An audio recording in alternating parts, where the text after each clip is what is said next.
ध्यान दें, पीछे हम बिजनेस स्टडी में फाइनेंस मैनेजमेंट का क्लास कर रहे थे, जिसमें हम किए हैं फाइनेंस मैनेजमेंट क्या है, क्या रोल है, क्या उसका ऑब्जेक्टिव है। आज का क्लास हमारा स्टार्ट होता है फंक्शन ऑफ फाइनेंस मैनेजमेंट। वित्तीय प्रबंध के कार्य को दो भाग में बांटा गया है, एक प्रशासनिक कार्य एडमिनिस्ट्रेटिव फंक्शन और दूसरा दैनिक कार्य रूटीन फंक्शन। प्रशासनिक कार्य कुल मिला के वित्त से संबंधित है। वित्त के लिए व्यवस्था कहाँ से होगा, वित्त के लिए पूर्वानुमान करना, वित्त के लिए नियोजन करना, वित्त के लिए अलग अलग क्षेत्र का निर्णय लेना, कहाँ पे इन्वेस्ट किया जाएगा, कैसे हम अनुकूलतम इनकम प्राप्त कर सकते हैं, ये एडमिनिस्ट्रेशन फंक्शन के अंतर्गत आता है, जो यहाँ हम लिखवाए हैं। एडमिनिस्ट्रेशन फंक्शन और रूटीन फंक्शन दो रूप में बांटे हैं।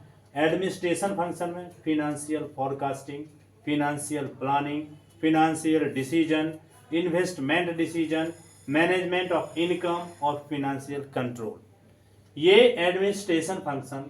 और दूसरा रूटीन फंक्शन में हमारा डाटा सही से रहे, जो भी पैसा कहाँ से आया और कहाँ को गया, ये रिकॉर्ड सही रहना चाहिए, विवरण सही रहना चाहिए। फिनेंशियल स्टेटमेंट जिसमें common size statement, income statement, comparative statement, trend analysis जो भी हम तैयार करते हैं वो हमारा सही होना चाहिए। कैश पोजीशन का हिसाब सही स्पष्ट होना चाहिए। और प्रोटेक्शन ऑफ फाइनेंस, हमारे यहाँ जो भी कैश का व्यवस्था है उसका संरक्षण भी हो, ऐसा नहीं कि उसमें हमेशा नुकसान होते रहे, उसका संरक्षण भी हो, है ना। तो ये फंक्शन ऑफ फाइनेंस मैनेजमेंट है। इसके बाद इस चैप्टर में हमारा टॉपिक दिया है वित्तीय नियोजन। वित्तीय नियोजन चैप्टर का नाम था वित्तीय प्रबंध, जिसमें हम स्पष्ट किए। आगे है इसी में जोड़ा वित्तीय नियोजन, फिनेंशियल प्लानिंग, दो शब्द हो गया, फाइनेंशियल और प्लानिंग। फाइनेंशियल मतलब रुपया पैसा से संबंधित और प्लानिंग मतलब योजना तैयार करना। तो एक संस्था में जो भी कैश है उसके लिए उचित निर्णय लेना, या अगर कुछ काम हम नया करने वाले हैं तो उसके लिए कैश कहाँ से आएगा, ये निर्धारित करना वित्तीय नियोजन कहलाता है, फिनेंशियल प्लानिंग कहलाता है, जो हम यहाँ लिखवाए हैं एक राइटर का परिभाषा। अगला है importance of financial planning. Importance of financial planning में, मोबाइल को साइलेंट रखें बेहतर होगा। इसमें है पर्याप्त कोष की व्यवस्था बनाए रखना, फिर व्यवसाय का विकास और विस्तार करते रहना, फिर है व्यवसाय में पर्याप्त तरलता बनाए रखना। अगला है विनियोजित पूंजी पर उचित प्रत्याय बनाए रखना, अर्थात हम जिस हिसाब से इन्वेस्ट कर रहे हैं कोशिश करें कि उस हिसाब से हमारा रिटर्न हो, ऐसा नहीं कि इन्वेस्ट बहुत ज़्यादा हो और कमाई कम हो, है ना। तो विनियोजित पूंजी पर उचित प्रत्याय यानी इन्वेस्टमेंट के हिसाब से रिटर्निंग आए। उसके बाद भविष्य भी हमारा विकसित दिखे, ऐसा नहीं कि आज अच्छा है और कल हमको अच्छा ना बीते, इसीलिए भविष्य में भी डेवलप दिखाई दे। और बेटर फिनेंशियल कंट्रोल रहे, हमारे प्रॉफिटेबिलिटी में वृद्धि होते रहे, लाभदायकता में वृद्धि होते रहे, ये इसका महत्व है। आगे अगला टॉपिक है जो खास करके बिहार बोर्ड में अक्सर पूछता है कि वित्तीय नियोजन को निर्धारित करने वाले कौन कौन से तत्व हैं। वित्तीय नियोजन को निर्धारित करने वाले कौन कौन से, यहाँ ध्यान दें, डिटरमाइन करना है फिनेंशियल प्लानिंग को कैसे निर्धारित करें। सपोज करो दो तरह का संस्था है, एक जिसके यहाँ उत्पादन होता है, दूसरा जो उत्पादित माल ही खरीद के लाता है और बेचता है। तो जो खुद उत्पादन करता है उसके यहाँ पूंजी ज़्यादा इन्वेस्ट होगा, उसको रॉ मटेरियल में भी इन्वेस्ट करना है, लेबर में भी इन्वेस्ट करना है, मशीन में भी इन्वेस्ट करना है और इंफ्रास्ट्रक्चर में भी इन्वेस्ट करना है ना। और जो उत्पादित वस्तु खरीद के लाता है और उसी को बेचता है, तो उसको तो एक बार बना बनाया माल लाया और बेचा, उसको ज़्यादा कैपिटल नहीं चाहिए, स्पेस चाहिए। हाँ, उसको तो स्पेस, जो स्पेस है उसी में अपने हिसाब से डिमांड और सप्लाई में बैलेंस बनाए रखेगा। तो दो तरह का संस्था मन में लेके चलें कि एक है जो उत्पादित संस्था है, दूसरा है जो फिनिश प्रोडक्ट्स परचेज करता है और उसी को सेल करता है। तो दोनों में अलग अलग कैपिटल इन्वेस्ट होगा। तो हमारा टॉपिक है वित्तीय नियोजन को निर्धारित करने वाला तत्व। तो निर्धारित करने से पहले हमें देखना होगा कि हमारा व्यवसाय किस कैटेगरी का है ना, व्यवसाय किस कैटेगरी का है। हम उत्पादित करने वाले व्यवसाय हैं या उत्पादित वस्तु को खरीद के उसी को बेचने वाले व्यवसाय हैं, है ना। दोनों में अलग अलग पूंजी इन्वेस्ट होगा। फिर हमारा नेचर क्या है, हमारा नेचर क्या, मौसमी प्रकृति का अगर व्यवसाय है ना, मौसमी प्रकृति मतलब जो सीजनली बिजनेस है, तो सीजनली बिजनेस में तत्काल आप पूंजी इन्वेस्ट करके और कोशिश करिए हम उतना ही इन्वेस्ट करें जितना कि एक सीजन में हमारा काम बन जाए, हमारा पूंजी फंसे नहीं। और एक बिजनेस होता है जो सालों भर चलता है ना। अब सामान्य कपड़ा का बिजनेस जो होगा वो सालों भर चलेगा, लेकिन गर्म कपड़ा का जो बिजनेस होगा वो सीजन पर ही चलेगा, है ना। तो सीजनली बिजनेस में, मौसमी प्रकृति के व्यवसाय में और सामान्य व्यवसाय में भी अलग अलग तरह का पूंजी लगता है ना। तो हमारे व्यवसाय का क्या नेचर है, व्यवसाय का क्या स्वरूप है, उस पर डिपेंड करता है हमारा फिनेंशियल प्लानिंग, ठीक है।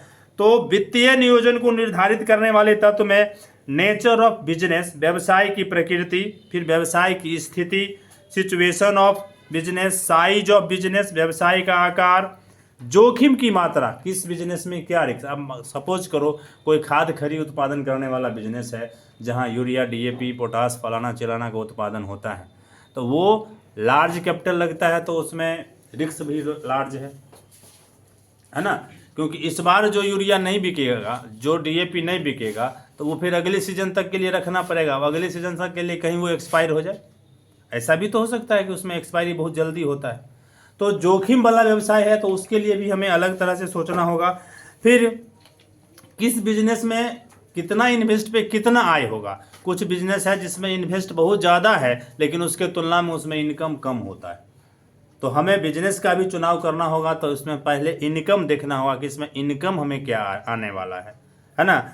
उसके बाद उसके लिए सरकारी क्या योजना है। बहुत सारे बिजनेस में गवर्नमेंट रूल ज़्यादा है, बहुत बिजनेस में गवर्नमेंट रूल बहुत कम है, तो हमें कहाँ गवर्नमेंट को ज़्यादा झेलना पड़ेगा ये भी देखना पड़ेगा। तो ये सब हमारे ये है। अगला है वित्तीय नियोजन के प्रकार, टाइप्स ऑफ फिनेंशियल प्लानिंग। और बिजनेस में, ये बिजनेस स्टडी में ध्यान रखें, कोई भी चीज़ सामान्यतः 3 रूप में ज़रूर होता है, शॉर्ट टर्म के लिए, मिडिल टर्म के लिए और लॉन्ग टर्म के लिए। तो फिनेंशियल प्लानिंग भी 3 रूप में होता है ना। लेवल ऑफ मैनेजमेंट जैसे हम लोग पढ़े थे, टॉप लेवल, मिडिल लेवल और लोअर लेवल, वैसे ही यहाँ पे बिजनेस का जो बिजनेस प्लानिंग का जो टाइप है ये भी 3 तरह का है, शॉर्ट टर्म के लिए, लॉन्ग टर्म के लिए और मिडिल टर्म के लिए, ठीक है। अगला है वित्तीय नियोजन का उद्देश्य, फिनेंशियल प्लानिंग का ऑब्जेक्टिव।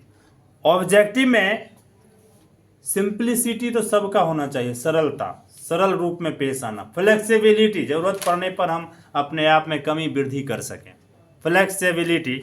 उसके बाद सफिशिएंट फंड, हमारे पास उचित रुपया होना ही चाहिए। बिजनेस का जितना पे बिजनेस का कैपेसिटी है उसके हिसाब से हमारे पास रोकर होना चाहिए, नहीं तो हमारा बिजनेस फ्लॉप कर जाएगा, है ना। तो सफिशिएंट फंड। फिर पूंजी एकत्रित की लागत जो है वो कम से कम हो। कहने का मतलब हमें दूसरे से अगर पूंजी लेना है, अब 1 लाख रुपया किसी से लेना है और वो हमको लाने तक में ही अगर उसमें 10-20 हज़ार खर्चा हो जाए तो वो 1 लाख तो ऑलरेडी 80 हज़ार बचा ना क्या। तो हमें पूंजी एकत्रित करने का लागत भी कम पड़े। उसके बाद जोखिम कम से कम हो, उस पर भी ध्यान दें, कम से कम। अब हम उत्पादन करते हैं, अब एक प्रोडक्ट फाइनल होने से पहले वो 3 बार वो वेस्टेज हो जाए, तब तो उस जो फाइनल प्रोडक्ट हुआ उसका कॉस्ट बहुत ज़्यादा हो जाएगा ना। तो जोखिम भी कम से कम हो, तो ये हमारा वित्तीय नियोजन के उद्देश्य हैं: simplicity, flexibility, sufficient of fund, minimum cost of raising fund और balancing between cost and risk. इस तरह से ये फिनेंशियल प्लानिंग का टॉपिक था। आगे कैपिटल स्ट्रक्चर, पूंजी ढांचा है। ये पूंजी ढांचा शॉर्ट में भी बताते हैं कि कोई भी आदमी जो बिजनेस करता है वो बिजनेस में कितना अपना पूंजी इन्वेस्ट करे, कितना दूसरे का करे, कितना पूंजी के रूप में करे, कितना लोन के रूप में इन्वेस्ट करे। ये चीज़ जो डिटरमाइन करता है यही कैपिटल स्ट्रक्चर कहलाता है। इस टॉपिक के लिए कल क्लास करेंगे, ठीक है। आज इसमें से हम जो भी टॉपिक कहे हैं, जैसे टाइप ऑफ बिजनेस प्लानिंग, ये ऑब्जेक्टिव ऑफ बिजनेस प्लानिंग का डिफिनीशन, बिजनेस प्लानिंग का इम्पोर्टेंस, ठीक है, और फंक्शन ऑफ फाइनेंस मैनेजमेंट, इसको आप लोग सुन के लिख लेंगे क्वेश्चन, ठीक है।